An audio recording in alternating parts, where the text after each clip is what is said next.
Ladies and gentlemen, please welcome this evening's guest moderator, Allison Wilmore from IndieWire, and tonight's guests, Lance Edmands, Kyle Martin, Amy Morton, Louisa Krause, and Emily Meade. Hi, guys. Now, Bluebird, the world premiere was last night. Were any of you able to be there? If you haven't seen it yet, it's going to be playing 3 more times at the festival. But I thought maybe we could start off by, Lance, you're just telling people a little bit about the film if they haven't had a chance to see it yet. Sure. Bluebird is an ensemble dramatic narrative film. It takes place in northern Maine in a logging town in the middle of winter, in sort of a depressed mill town where the mill is closing, and it follows it follows 2 families after a tragic event, which you saw here in this first clip. A young boy is found on a school bus, and he's been left overnight in the freezing cold, and it's about how that ripples through this small town and affects 2 different families, and it's about what they go through to find their way back together again, essentially. Now, you've worked as an editor before on things like Tiny Furniture, Lena Dunham's film. Can you tell us a little bit about how this became your directorial debut? And Kyle, I would love for you to jump in on this as well, about how the project came together. I wrote the first draft of the screenplay in about 3.5 years ago, and I had been editing for a long time and writing for a long time and writing a lot of different things. And when this script was finished, it kind of felt right, and it felt like the right project to make as my first film. And I showed it to Kyle before anyone, I think when it was just an outline, and he was like, yeah, we got to do this. And I sort of rushed to get it done, and so Kyle could use it as a submission to the Sundance Institute has a lab program for producers, and so Kyle ended up participating in that lab and bringing this project there as part of his application. So that kind of kick-started us and made us have to turn it into a real movie. But he can probably talk a little more about that too. Yeah, no, yeah. I mean, that's definitely accurate, true. But I would also add that Lance and I went to film school together. We both went to the undergraduate program at NYU, and there's sort of a group of our friends where we all tend to work together in different roles. Lance typically as an editor up to this point, our friend Jody Lee Lipes as a cinematographer, and I was tending to produce. And so we were going through a cycle of making films, and sort of everyone got a different chance to direct, and this was basically Lance's first opportunity to move from the editor role to the writer-director thing, which he had been doing all along anyway. So we'd made a couple of smaller films like Tiny Furniture and stuff like that had helped segue and pave the road for the next project. And so Bluebird was just kind of the next thing up at that point. Amy, I was wondering if you could tell us a little bit about this character. She has this completely horrific thing happen. It's maybe even more terrible for how mundane the circumstances are leading up to it. What was it like, kind of approaching a character who has that happen to her? There was something about the place where we shot it that was incredibly helpful in getting everybody into their character. But what I have found in my life is that the really tragic things happen in very mundane ways, and nothing's ever announced, and some of the worst things that happen to you happen so quickly and so quietly. So that was one of the things that actually drew me to the project, was that these types of tragedies are so incredibly random. So I thought that would be really interesting to explore as an actor. I know you've done a lot of work on the stage as well. What was the process like in terms of how different it might have been working in film here? Film is weird for me. I mean, I'm so much more used to the stage, where you go from beginning to end, and you get to do it more than once. So anytime I make a mistake or think that was really bad what I did, I have another chance, the next night. Film, you don't get that, so I rarely watch the things I'm in. But the great thing about film is the fact that you can be as small as you want. What you actually have to be as small as you can be, because otherwise it becomes very false. And so for me, that was a big challenge and something that I really wanted to tackle, because I don't get to do that as often as I do stage work. So, and Lance was great about making sure things kept very real and very small. So that's the difference, I guess. Louisa, can you tell us a little bit about the role? She's a character who's kind of in this very difficult place. She's a bit lost, even in the beginning of the film. Yeah, Marla, I think, feels stuck. And she has this kid, and that she kind of didn't have a choice, and she had the kid. And Lance actually sent me like a playlist of songs, because in the film I get to sing some karaoke, and so that became Marla's playlist. And I think that also that was the very beginnings of the I don't know, getting a sense of her like essence, music. And she's also had this passion for music that she couldn't pursue because she had a kid. But for her, I mean, I really feel for Marla as myself, you know? And so I think I hopefully was able to like imbue her with, I don't know, hopefully people can feel for her too, like as I feel for her, because I just love her. I think she's dear. Yeah. But I think what's so great about this film is that she kind of has a slow like wake up, and she realizes that because of this tragic accident, it's like she wakes up and realizes, wow, I haven't been there for Owen. Yeah, but anyways, it's like a slight. It's very subtle, but it was great. It was a great trip. Yeah. I'm gonna knock it. She has to do some difficult things in the context of the movie, but I felt you understood exactly why she acted in these ways. Like, what was it like to kind of make these decisions, like to find like sympathy in them and this real humanity in them? Right. Yeah. I mean, there's so many. She's really filled. There's so much going on in her, and she's really conflicted, but isn't really facing any of the conflictions, and is kind of like hiding behind a lot.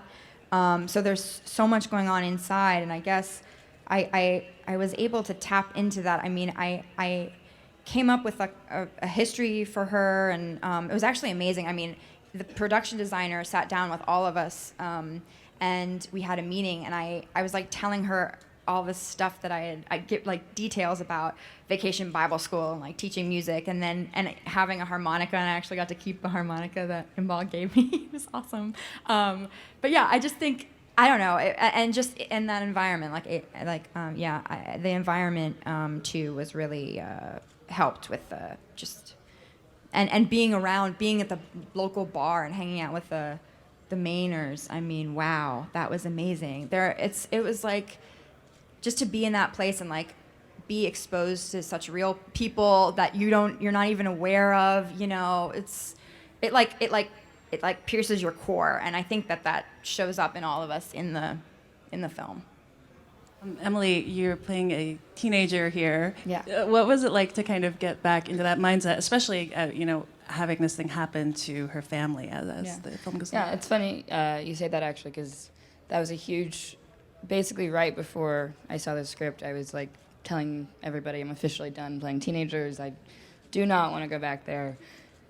Wasn't fun the first time. It's not fun now. But there was something that was really kind of scary and challenging about it, but also, like, teenagers that I've played or that are usually portrayed are, really rebellious and angry and rageful, and that's usually the time of detachment from your family or your life, and through the process of detaching, you're usually really rebellious. But something about Paula that was sort of eerie and almost creepy to me in a really fascinating way was that she wasn't angry, and it seemed as if, or I kind of discovered this as it went, but it seemed kind of like she had detached a very long time ago. And in the film, actually, it's discussed that Amy's character she fell in the ice when she was a little girl, Paula, and I kind of cited that as maybe one of the moments of her sort of feeling unprotected or feeling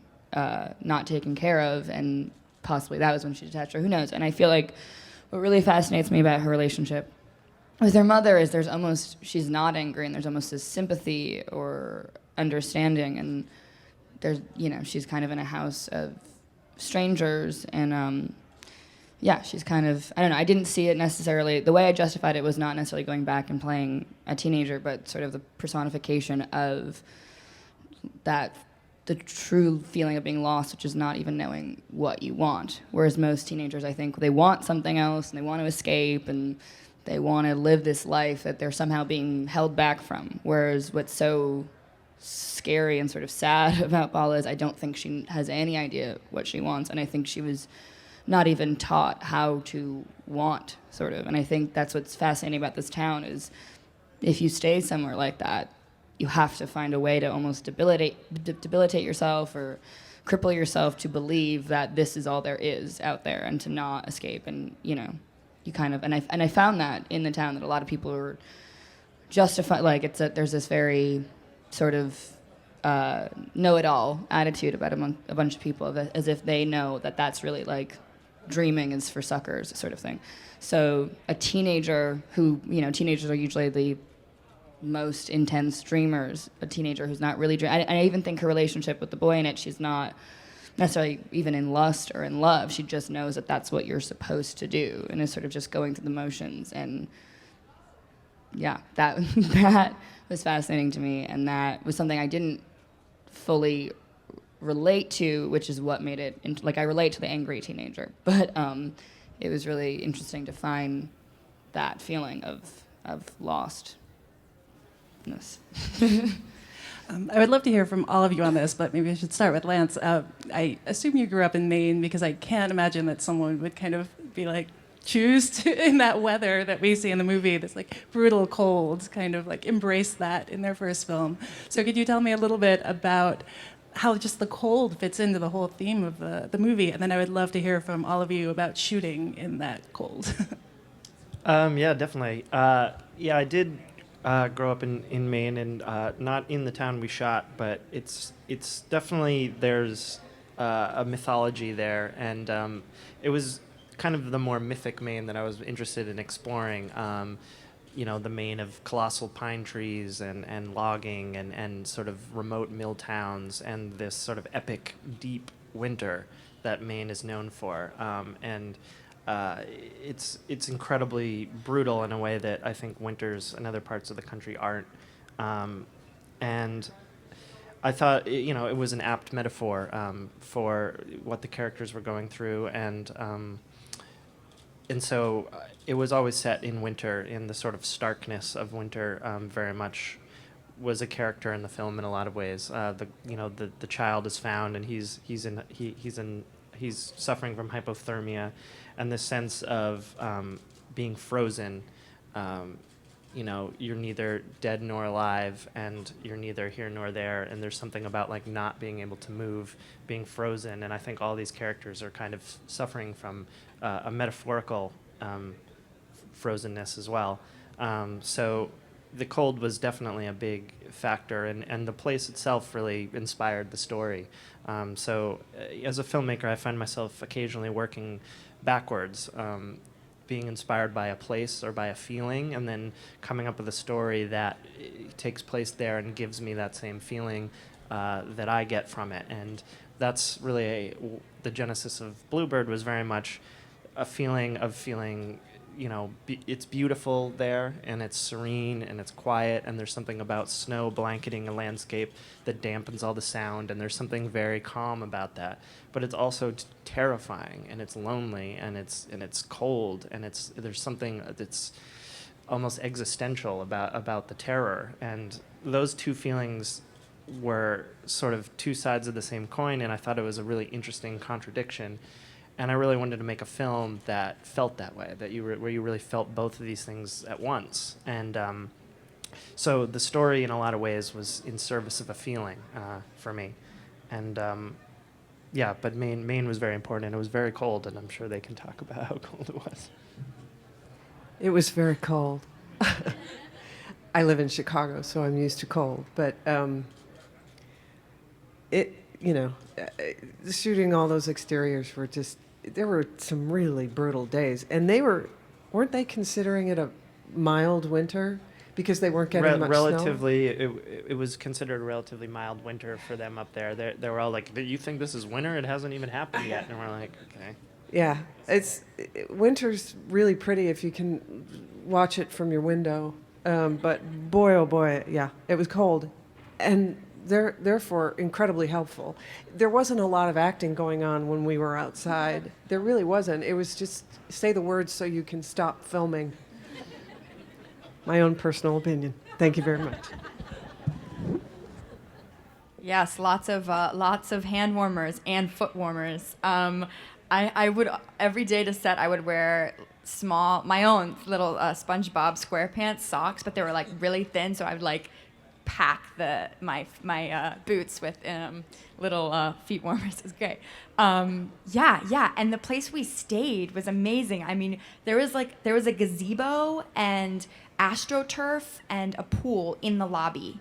Like they were trying to make it like it was, there was like spring happening on the inside of this lobby. It was wild. Yeah, it was like being in a foreign land. Yeah, for me, I mean, obviously it was very cold, which was awful, and I thought that would be the worst part, or not the worst, sorry, the most challenging part. But I'd say I think the isolation was actually what was a very interesting and transformative experience. And like you're saying, the place we stayed had a gazebo, but it did not have food. Like a restaurant, it didn't have a bar, it didn't have really any outlet at all. There was no like even sidewalks to walk on near the hotel, and I don't have a driver's license, so I didn't drive. And the only place I could walk to was Dunkin' Donuts. And during filming, I think I was mocked for this, that I was probably there the longest and had the most amount of time off while being there. So I'd have about like 5 days that I literally could not leave this hotel. And you definitely face a lot of your demons, and you can't rely, you realize how many patterns and how much you rely on to sort of escape your own thoughts, and whether it's going down to the bar for a drink or going for a walk, and to not be able to rely on any of that and literally just have to sit and think. I don't even think there was like good cable on the TV. It's a really scary and difficult experience, but I think you leave feeling much lighter, sort of, and a little maybe more capable of coping with things. So that was cool. I want to leave enough time for questions from the crowd. So if anyone has any questions for these lovely people. My question is for Lance. What would you say to like aspiring directors and screenwriters now? Like you're in this position, like what would you say to them to, further in the future maybe be where you are? Well, I guess the one thing I always reiterate is the friends that I made this film with, they really made this happen, and it was really a group of us who have been making films together for a long time. I've known Kyle for 10 years. I knew our DP for 10 years, our production designer, or even our sound mixer is someone I've known, for such a long time, and learned about filmmaking with going to movies together for all these years. I think finding, if you can find a group of people who share your vision, who share your taste in film, and I think that is a really, that's something that you can really get a lot out of, because there's just so much you can draw from in a group. And I guess I encourage people to sort of, if you can find someone who you can work well with, like never let that person go. Do everything you can with them and share things and make things together, because this was really kind of a group effort, this film, in a lot of ways. It wasn't just me and a script and who's going to help me do this. It was like I really felt supported by a large group of people, and then I never could have done it without them. So I think that's what what I would say. I don't know, Kyle? Yeah, no, I would just say that I think the underlying idea to that is that it's really hard to make a movie, and that's why you need people, partners that you can trust and rely on both professionally and artistically, because there's just so much that needs to happen in order to do something really well. So I also think that it requires a lot of hard work, which I think in this industry is not always present. So I think most people want to emulate the outcome but don't want to emulate the process. And I think a lot of people just need to just dig in and just start making films and don't stop. I think that's also a big lesson. Do you have another question? This question is also for Lance. I just want to know, who is your inspiration as a filmmaker? Oh, so many. I mean, I'm a big cinephile, and I love movies. I'm just obviously. I mean, but I really consume a lot of film. I think for me, it wasn't necessarily one filmmaker or one thing. When I was making this, for me, it's really a project-to-project kind of inspiration. Like, different projects I draw, different influences. For this film, I think I was really thinking a lot about films like Paris, Texas, and Tender Mercies, Five Easy Pieces, Silkwood, kind of these American, very sensitive American films about, working class people, and done with a level of artistry and attention to detail and imagery, because I'm a very visually driven filmmaker, and I really respond to filmmakers who kind of start almost image first as our way into these worlds, and so I was watching a lot of film and trying to approach this in a similar way. And the tapestry was, I'm a huge Robert Altman fan, so the tapestry in the world very much found the way into the screenplay in terms of the way the different characters and the stories kind of braid together. So he was a big influence, and the list goes on and on. I can never really point to one person so much as just a lifetime of consuming cinema and letting it sink into my bones and become a part of what I do. Hi. Where did you get the idea for the story? Where did it germinate? Is it something that really happened in your life, people you know? And how long did it take to write the whole script and get everything together? Like I said, this feeling is sort of where I started, and then the incident with the child was drawn from a few different places. It's not based on any specific true story. It's not sort of ripped from the headlines, but it's kind of an amalgam of different incidences that I thought were an interesting combination. The sort of the main event was something that I remember when I was a little kid, and my brother was one day, I was with him taking the school bus home, and I got off and he didn't, and he ended up, he was asleep, and he ended up found back in the bus yard a few hours later. And I remembered that incident as a kid, feeling like it was somehow my fault that I ignored him, that I didn't, wake him up and bring him off the bus with me.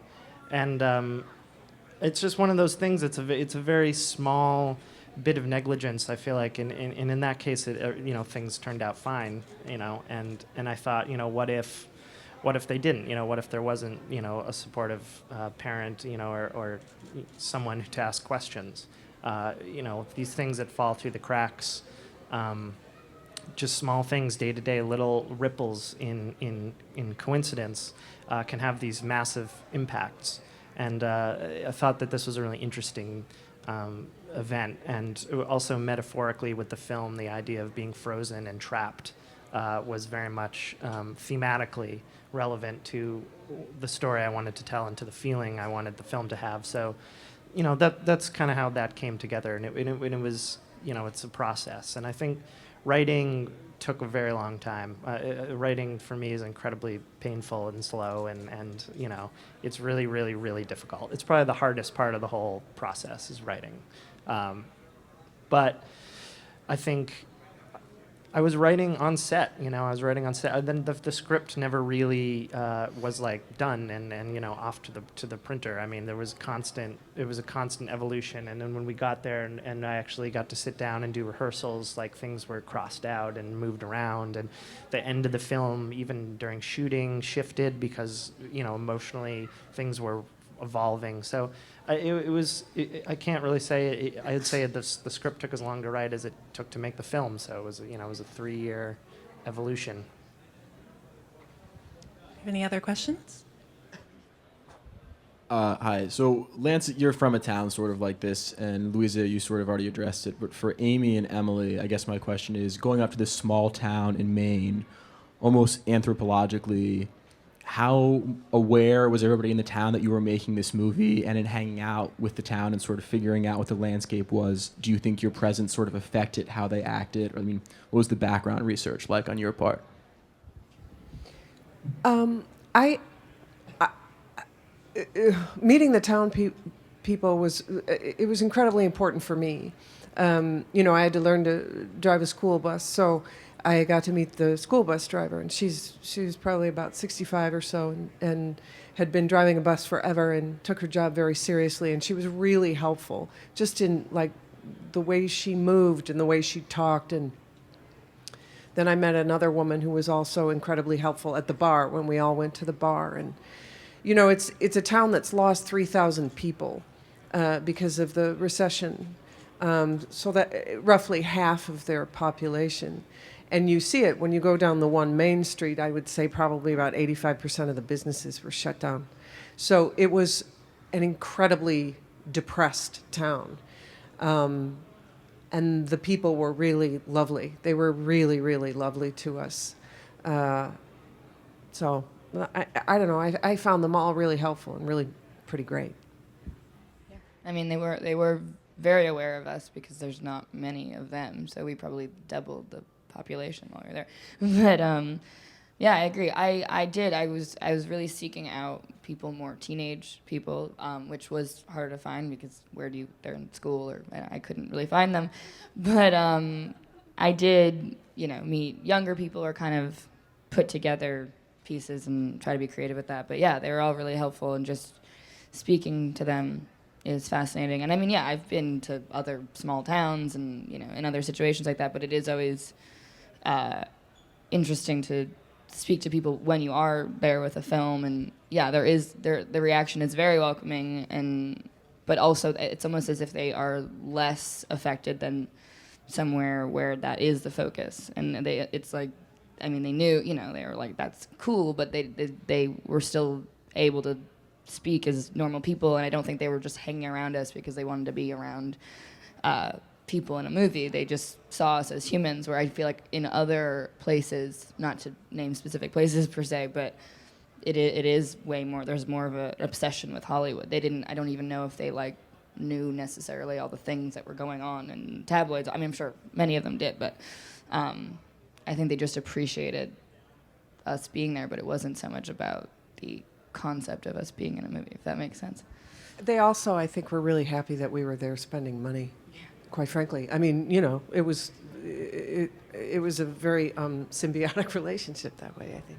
They gave us everything, anything and everything we asked for.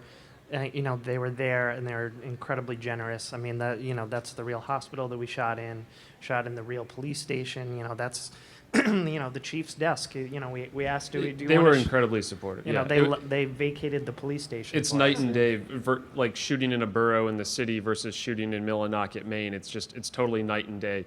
They were so excited to be a part of something that they opened their doors. I mean, we got into the schools, we got into the hospitals, we got the bus. They gave us a bus. They gave us a truck that we flip over and bash, and it's just like they were great. They were like immensely supportive, and in some ways that's the subtext. I mean, we couldn't have made the film without the people of Millinocket and Lincoln in that area, and they were hyper aware that we were there.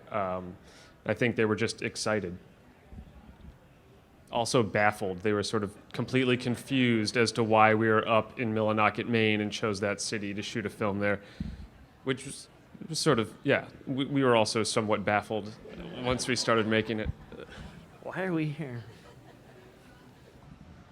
Congratulations, very nice film. My question is, how did you get the inspiration for this particular film?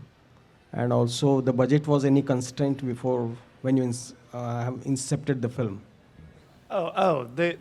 Yeah. I mean, yeah. The film was inspired by and written for this particular town. So, I traveled there many times and met with people and did all my research there and tried to write there as much as I could. Kyle and I would go up and back and forth from there, from New York, for a few years, developing the project and meeting with people and learning and writing and exploring. So it was, it was always this place. And in fact, it does play into the budget a little bit, because when you make a very low budget movie like we did, a lot of times, people want you to shoot in certain states with tax incentives, and Maine has none of that. Maine has no infrastructure. It has no, like, the film office wasn't even open. It was closed. It was one woman and she quit, and it was just not there anymore. There just didn't exist.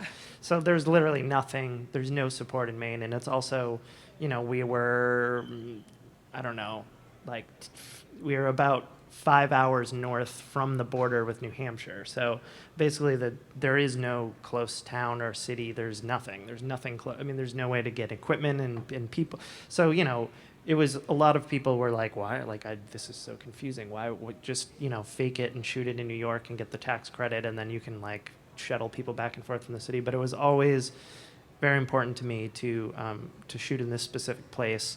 And I think that, what we've heard from the actors today is that really helped, and that you can feel it, and it helped the performances, and it helped the look of the movie. And there's just something authentic about it that I think when you watch the movie that really resonates, that is kind of, it's intangible. The idea to shoot there was really, it had an intangible quality, and I always stuck to that, and we always stuck to that. And I think in the end, people actually found that endearing. I think it makes it into the movie. I think it sort of permeates the experience, that it's like that we were there, and I don't know. I think it also sets the tone for the production, that it sort of emphasizes the importance of authenticity. It's like we weren't going to try to cheat it for New York. It was important to do it in the town that it was written for, and I think that sort of is a bit of a commitment to authenticity, to everyone's credit. And I think that sort of, it's hard to quantify, but I think that does make a big difference. It's not as easy to say as like, oh, the tax credit, that's a good reason to shoot in New York. There's other like intangibles. All right. Thank you very much, guys. Thank you. All right. That's going to do it for tonight. The film is called Bluebird. Please join me in thanking our panel once again for being here. And thank you guys for being such a great audience.